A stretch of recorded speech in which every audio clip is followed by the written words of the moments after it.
The fluorescent lights of the 24-hour grocery store hummed tired, buzzing him.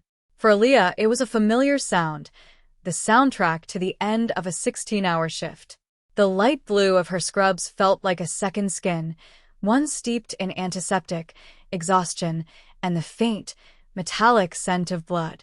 Her stomach was a hollow ache, a complaint she planned to silence with instant ramen and 2 eggs, the only protein she could afford until her next paycheck, which was already spoken for by rent that was 3 days late.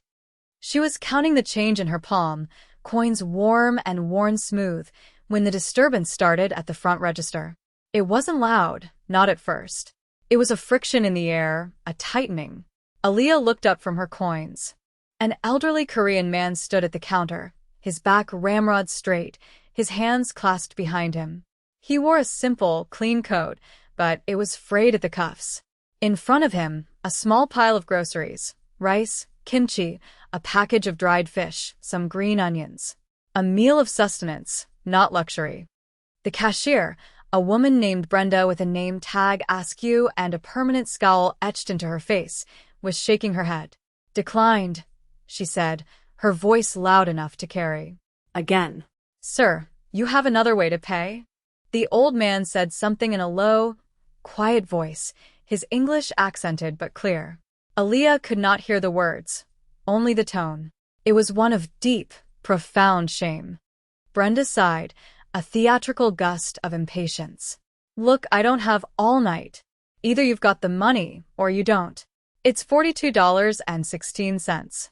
If you can't pay, I have to call my manager, and he'll call security." The old man flinched, a barely perceptible tightening of his shoulders.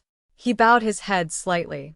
The gesture of defeat was so absolute it sent a sharp, painful pang through Aaliyah's chest. She knew that feeling. She knew the hot flush of shame when the world reminded you of what you lacked, the quiet panic of being unable to provide for yourself. She looked at her handful of change, then at the 2 crisp $20 bills folded in her pocket. Her buffer.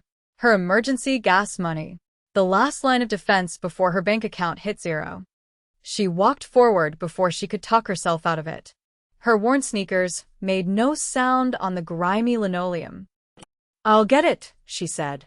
Her voice was steady, a nurse's voice, calm under pressure even when her own heart was hammering against her ribs. Brenda's eyes flicked to Aaliyah's scrubs, a dismissive, judging glance. "You sure about that?" Aaliyah ignored her. She looked at the old man, who had turned, his dark eyes wide with a mixture of surprise and humiliation. He started to protest, to wave a hand dismissively. "No, no, please. It is not necessary." "It's fine," Aaliyah said, her gaze soft but firm. "Really? Let me." She unfolded the 2 20s and laid them on the counter. The bills felt like a sacrifice. Brenda snatched them up, her expression unchanging. As she processed the transaction, Aaliyah helped the old man bag his groceries, the plastic rustling in the tense silence. He kept trying to thank her, his words tumbling over each other, but she just shook her head with a small smile. "Everyone needs a little help sometimes," she said quietly. She handed him the bags. For a moment, his weathered hand brushed against hers. His skin was dry, his grip surprisingly strong. He looked directly into her eyes, and the gratitude there was so potent, so overwhelming. It felt like a physical weight. "You are a very kind woman," he said, bowing his head again. "My family is in your debt." She just smiled, murmured something about being happy to help, and watched him walk out into the chilly night. Aaliyah turned back to her own meager selection, the ramen and eggs she'd left on the shelf. She put them back. Tonight, dinner would be the free crackers she'd swiped from the hospital break room. The $40 were gone. The ache in her stomach felt heavier now. 3 days later, the black car appeared. It was parked across the street from her crumbling apartment building, a silent, obsidian predator amidst a sea of dented sedans and rusted pickup trucks. A Mercedes-Benz S-Class, its windows tinted to an impenetrable black.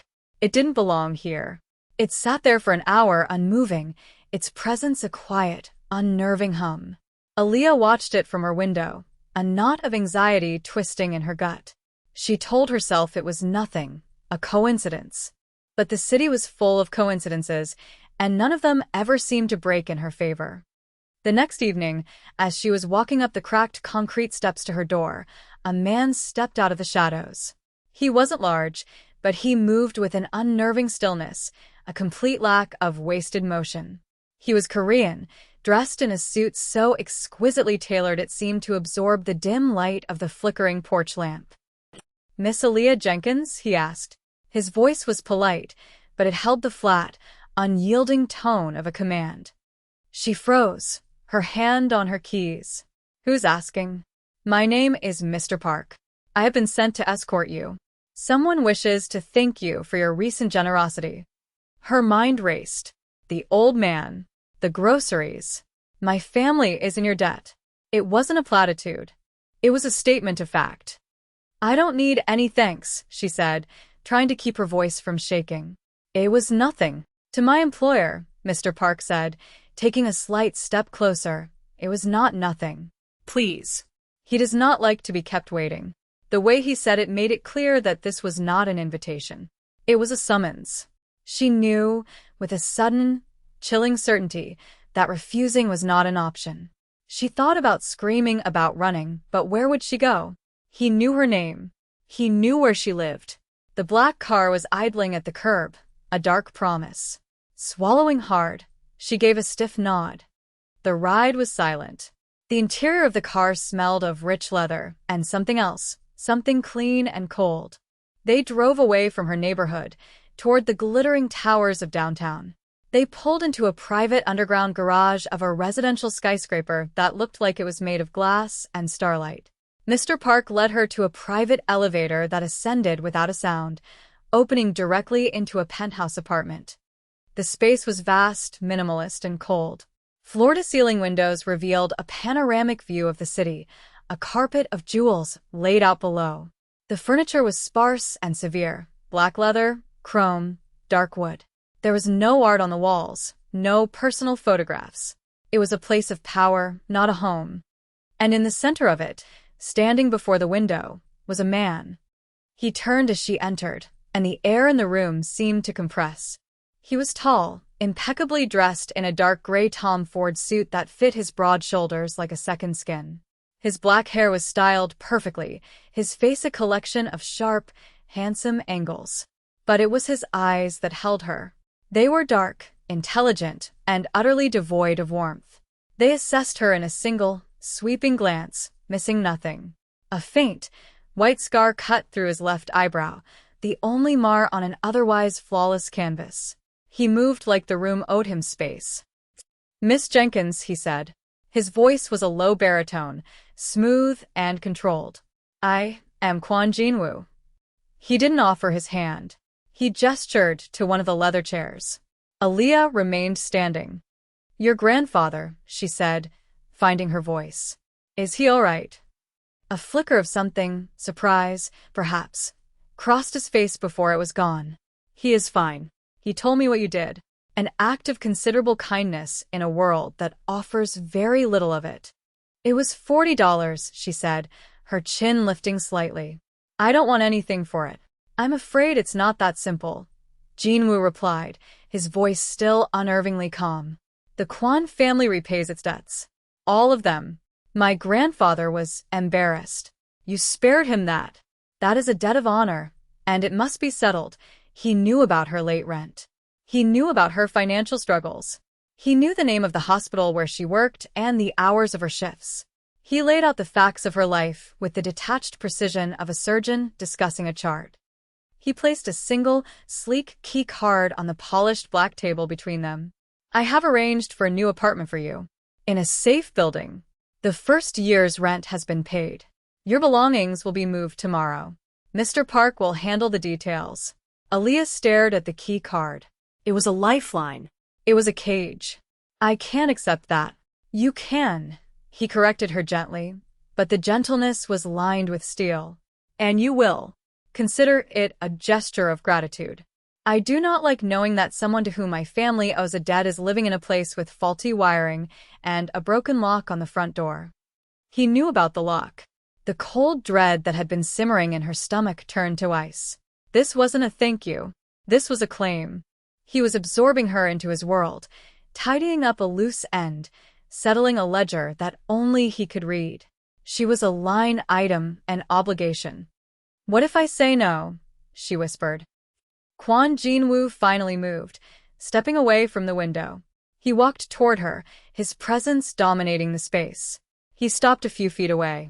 The air crackled with a silent, invisible energy. He smelled of cedar and something sharp, like winter air. "Then I would be forced to insist," he said, his dark eyes locking onto hers. "And I find that when I insist, things become unpleasant for everyone. You helped my grandfather. Now you will allow me to help you. This is no longer a discussion." That was the moment she understood. She was no longer just a nurse struggling to pay her rent. She had stumbled into a world that operated on a different set of rules, a world of debts and power, a world run by the man standing before her.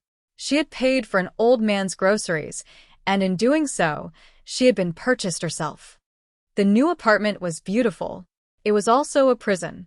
Perched on the 27th floor of a secure building, it had the same sterile, impersonal feel as Jin-woo's penthouse. Her few belongings looked pathetic and lost in the cavernous space. There was a new wardrobe full of clothes in her size, a pantry stocked with food she could never afford. Aaliyah continued to go to work, picked up and dropped off by the silent Mr. Park, moving through her old life like a ghost. The first crack in the gilded cage appeared a week later. On the drive home from the hospital, a black sedan, sleek and aggressive, swerved in front of them, forcing Mr. Park to slam on the brakes. Aaliyah was thrown forward, her seatbelt digging into her chest. Before she could process what was happening, another car boxed them in from behind. Mr. Park said nothing. His face was a mask of calm focus. He smoothly reversed the car, smashing into the vehicle behind them with a deafening crunch of metal. Then he threw the car into drive, swerving onto the curb, weaving through terrified pedestrians who scrambled out of the way. Aaliyah's heart was a frantic drum against her ribs. She saw a man in the first car lean out the window, something silver and metallic in his hand. Mr. Park accelerated, his driving a terrifying display of precision and control. He took a series of sharp, impossible turns, diving into the labyrinthine alleys of Koreatown. Within minutes, they had lost their pursuers. He didn't speak until they were safely in the secure garage of her building. "Are you harmed, Miss Jenkins?" he asked, his voice perfectly even. "No," she managed to choke out, her hands shaking. "What was that?" "A business disagreement," was all he said. But Aaliyah had seen the gun tucked into the waistband of his suit when his jacket had pulled aside during a sharp turn. This was the world Jin-woo inhabited. Not just wealth and power, but brutal, life-threatening violence. That night, Jin-woo came to her apartment. He let himself in with his own key. He found her standing by the window, staring down at the city lights, her arms wrapped around herself. He looked different than he had in his penthouse. The perfect control was still there, but it was strained. There was a tightness around his eyes, a tension in his jaw. "Park informed me of what happened," he said, his voice clipped. "A business disagreement," she repeated, her tone laced with bitter irony. He didn't respond to the sarcasm. He walked to the window, standing a few feet from her. "They were not supposed to know about you. This is a complication." "I'm a complication?" she asked, a surge of anger cutting through her fear. "I was living my life. You're the one who dragged me into this." His gaze softened, just for a second. It was the most emotion she had ever seen from him. "Yes," he said, the admission quiet. "I did." He looked out at the city, his expression unreadable. "My younger brother, Min-jun, he was too trusting. He believed in the honor of men who had none. He brought a rival into our home, into our confidence. That rival betrayed him, betrayed us. It cost my brother everything. I do not make the same mistakes. Security, control, it is all I have." It was the first piece of himself he had ever offered her. A glimpse behind the steel wall. A wound. A failure he carried every single day. He failed to protect his brother, and now his obsession with control was a cage he built around everyone he considered his. He turned back to her, and the vulnerability was gone, replaced by his usual mask of command. But she had seen it. "You will have a full-time security detail from now on. You will not go anywhere alone." "This isn't a life, it's a sentence," she whispered. He stepped closer, the space between them shrinking until she could feel the heat radiating from his body. He didn't touch her, but his proximity was a physical force. "I am aware," his voice was low, almost a murmur. "They will not get to you, Aaliyah." He said her name. Not Miss Jenkins. Aaliyah. He said it differently than anyone else ever had.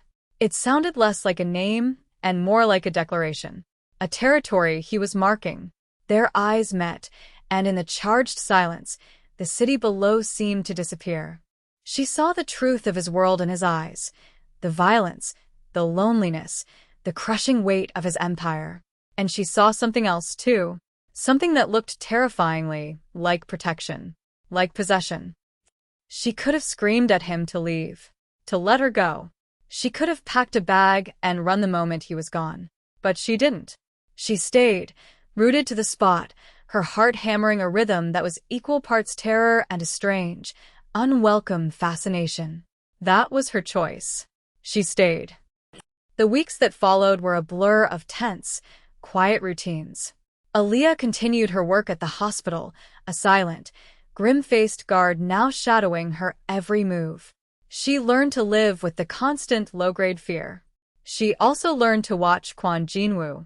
He would appear at her apartment unannounced, sometimes just to stand at the window and drink a glass of whiskey in silence. In these moments, she saw the immense burden he carried. One evening, she came home to find him in a meeting in her living room with Mr. Park and two other severe-looking men. She tried to retreat to her bedroom, but Jinwoo's voice stopped her. "Stay." It was not a request. She stood by the doorway, a silent observer. They were speaking about a man named Choi, a rival who was growing too bold. Jinwoo listened, his face impassive, as his men detailed Choi's transgressions. Then he spoke. His voice was quiet, almost gentle, but the words were made of ice and razors. "The warehouse at the port is no longer profitable for him," Jinwoo said. "Ensure it becomes a permanent liability. And the source of his information inside our organization, find him. Remind him what loyalty means." He looked at one of his men. "And what the price of betrayal is. Make it clean. No witnesses." Aaliyah felt the blood drain from her face. It was a death sentence, delivered as calmly as a dinner order. This was who he was. Not just a protector, not just a man with a wounded past. He was a killer. A king ruling an empire of violence. Everything in her screamed to run, to get out, to claw her way back to her simple, broke, but morally clear life. But as she looked at him, at the absolute certainty in his eyes, she felt a paralyzing fascination. He was a monster, but he was the monster keeping her safe. She didn't run. The next day, Choi's faction retaliated. They didn't go after Jinwoo.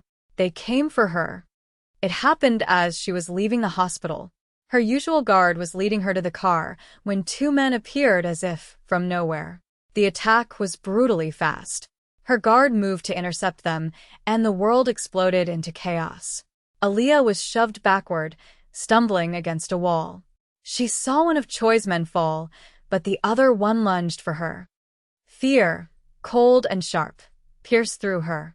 But 16 hours a day in an emergency room had taught her one thing: how to act under pressure. As the man reached for her, she dropped her bag and grabbed the heavy, stainless steel thermos inside. She swung it with all her might, connecting with the side of his head with a sickening thud. He staggered back, stunned. Just then, Jinwoo's black Mercedes screeched around the corner, followed by another. He was out of the car before it had fully stopped, moving with a lethal grace that was terrifying to behold. He didn't shout. He didn't hesitate. He was on the second attacker in a heartbeat, and the fight was over before it had truly begun.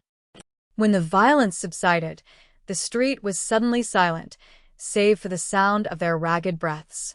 One of Choi's men was on the ground, unconscious or worse. The other, the one she had hit, was groaning, trying to push himself up. He was reaching inside his jacket for a weapon. Jinwoo was momentarily distracted, speaking urgently into his phone. In that split second, Aaliyah saw the danger. She didn't think. She acted. She ran forward and kicked the man's hand, sending a small, dark pistol skittering across the pavement. Then, seeing a heavy metal fire door nearby, she grabbed its handle and slammed it shut on his outstretched arm. There was a wet, cracking sound and a scream of agony. She had just broken a man's hand, deliberately. She stepped back, her whole body trembling, staring at what she had done. She had crossed a line she could never uncross. Jinwoo ended his call and turned to her. His eyes swept over her, checking for injury. He saw her pale face, her trembling hands, and the disabled man on the ground. His expression was unreadable, but his eyes were blazing. He walked to her, grabbed her arm, his grip firm but not painful, and pulled her toward his car. Back in the silent, sterile safety of the penthouse, the adrenaline began to fade, leaving a hollow, shaking emptiness in its wake. Jinwoo poured 2 glasses of whiskey, handing one to her. Her hand was shaking too much to take it, so he placed it on the table beside her. He paced the length of the room, a caged tiger. Finally, he stopped in front of her. "I brought this to you," he said, his voice raw. "This violence. This danger." She looked up at him, her eyes meeting his. "I stayed," she said, her voice barely a whisper. "And tonight, I fought back." He stared at her a long, searching look. The mask of the untouchable boss was gone, replaced by something raw and unguarded. "You are a complication I did not plan for, Aaliyah," he said, his voice low and intense. "You are the only thing in this city that doesn't belong to me, the only variable I cannot control. And I am discovering I do not like it." It wasn't a declaration of love. It was something far more dangerous. It was a confession of obsession, an admission that she had breached his walls, that she had become a part of his world not as a debt to be paid, but as a center of gravity he was now forced to orbit. In that moment, the fear was still there, but it was intertwined with a thrilling, terrifying sense of inevitability. The final move came 2 days later. Choi, desperate and cornered, played his last card. He didn't try to attack Jinwoo or Aaliyah directly. He went after the one person Jinwoo was sworn to protect above all others, his grandfather. A message arrived, a photo of the old man sitting on his usual park bench, with a simple demand: a meeting, a surrender of territory, or the old man would pay the price for his grandson's arrogance.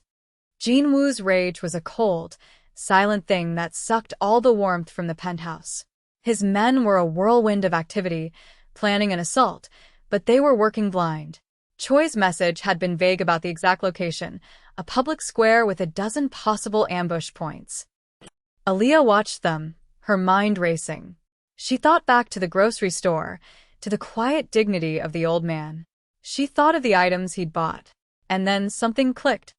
"The tea house," she said, her voice cutting through the tense planning. Jinwoo and his men all turned to look at her. "The tea house on the corner of 5th and Grand," she elaborated, her confidence growing. He bought barley tea. "The expensive kind they only sell at the Song Tea House. When I was talking to him, he mentioned he liked to go there after his morning walk in the park. He said it reminded him of his wife. Choi might not have him yet. He might be waiting for him there. It's his routine." It was a detail from her world, the normal world. A small, human observation that his team of soldiers and strategists would never have known. Jinwoo's eyes locked on hers. He saw the logic in it instantly. It was the perfect trap. He gave a series of sharp, quiet orders. His men moved out, their purpose clear. As Jinwoo went to follow, Aaliyah stepped in front of him. "I'm coming with you." "No," he said, the word absolute. "It's too dangerous." "You need me," she insisted, her voice unwavering. "I know the place. I've been there. I know the owner. I can get you inside without causing a scene. I won't be a liability. I'll be an asset." He stared at her, at the fierce determination in her eyes. She was no longer just the nurse he had pulled into his orbit. She was a player in the game, whether he liked it or not. He gave a single, sharp nod. The tea house was quiet. Aaliyah walked in first, Jinwoo a few steps behind her, looking like any other businessman. She greeted the owner, ordering their usual jasmine tea. Her eyes scanned the room. In a corner booth, she saw him, Mr. Kwon, looking frail and small.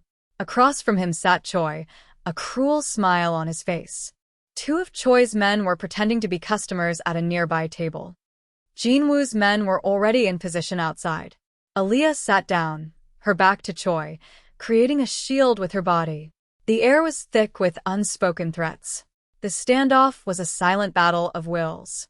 It broke when Choi, growing impatient, pulled a knife, the blade pressing against the old man's throat. "It's over, Kwon," Choi hissed. In that instant, Aaliyah acted. With a cry of alarm, she tripped, sending her tray of scalding hot tea flying directly at the two men at the nearby table. They leaped back, yelling in pain and surprise.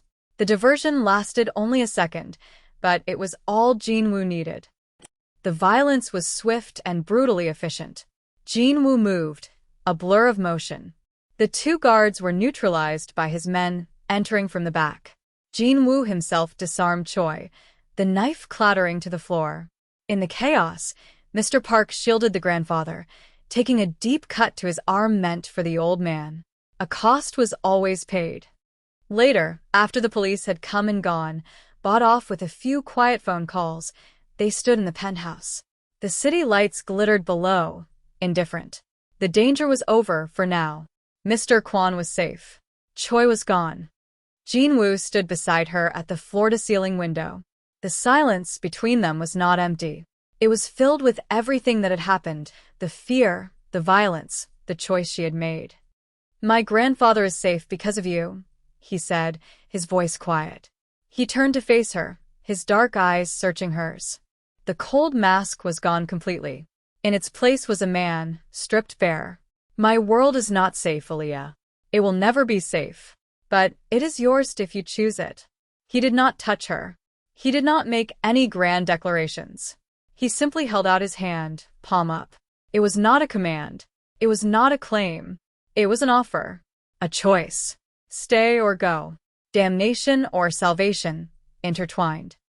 She looked from his hand to his face. She saw the monster and the man, the king and the prisoner of his own empire. She saw her future, a dangerous, uncertain path illuminated by the cold fire in his eyes. And she knew she had already made her choice long ago. Slowly, deliberately, she lifted her hand and placed it in his. His fingers closed around hers, a silent, binding promise. The world outside didn't change, but in the quiet of the penthouse, high above the city, everything was settled.